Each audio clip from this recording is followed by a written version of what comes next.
কোচবিহার রাসমেলা ও সাংস্কৃতিক মঞ্চের শুভ উদ্বোধন করলেন রাজ্যের শিল্প ও বাণিজ্য দপ্তরের মন্ত্রী শশী পাজা। প্রসঙ্গত, রবিবার রাসচক্রের উদ্বোধন করেন জেলা শাসক।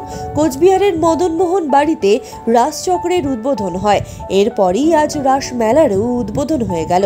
এই দিনের এই অনুষ্ঠানে উপস্থিত ছিলেন উত্তরবঙ্গ উন্নয়ন দপ্তরের মন্ত্রী উদয়ন গুহ, রাষ্ট্রমন্ত্রী ও বিদ্যালয় শিক্ষা দপ্তর সত্যজিৎ বর্মন, অনুপশুর শ্রেণী কল্যাণ ও আদিবাসী উন্নয়ন দপ্তরের মন্ত্রী বুলু চিকবরাইক, উত্তর কোচবিহারের জেলা শাসক কুমার মিনা, কোচবিহার জেলা পরিষদের সভাধিপতি সুমিতা বর্মন, জেলা পরিষদের সহ সভাধিপতি আব্দুল জলিল আহমেদ, কোচবিহারের জেলা পুলিশ সুপার দ্রুতিমান ভট্টাচার্য সহ আরও অনেকেই এই উদ্বোধনী অনুষ্ঠানে উপস্থিত ছিলেন।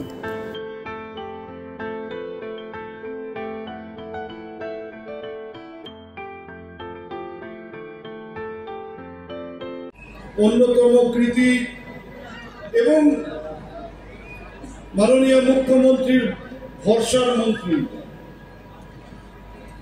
ডক্টর শশী পাজা উপস্থিত আছেন, মন্ত্রী বুলু চিকবরাইক,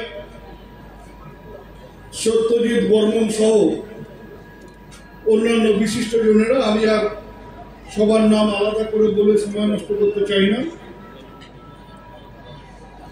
আমার সামনে উপস্থিত সুধী নাগরিকবৃন্দ, আমি সবাইকে শুভেচ্ছা নমস্কার জানাই। আমরা যারা মঞ্চে আছি বা মঞ্চের সামনে আছি, আমাদের সবার আবেগের ব্যাপার হচ্ছে রাসমেলা। সারা বছর ধরে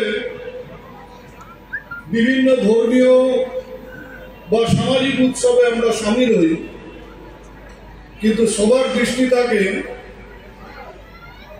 বছরের প্রায় শেষ সময়ের যে উৎসবের দিকে, সেটা হচ্ছে আমাদের রাসমেলা। হাজার হাজার মানুষ আগামী 20 দিন ধরে এই রাসমেলায় সামিল হবেন। তারা অপেক্ষা করে আছেন কবে এই রাসমেলার মাঠে তারা উপস্থিত হতে পারবেন।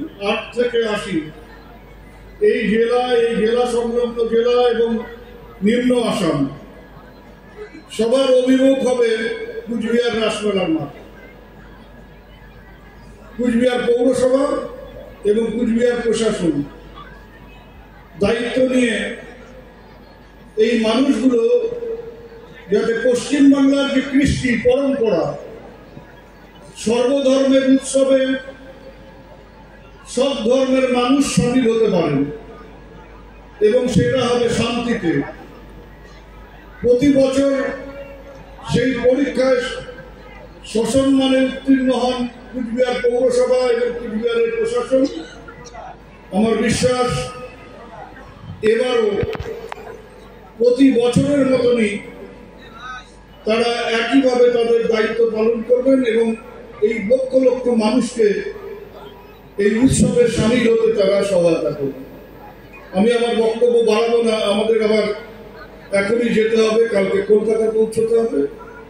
আমি ডক্টর শশী পাজার বক্তব্য শুনছিলাম, বলছিলেন যে ও ভাগ্যবান এই রাসমেলা উদ্বোধন করতে পেরেছে।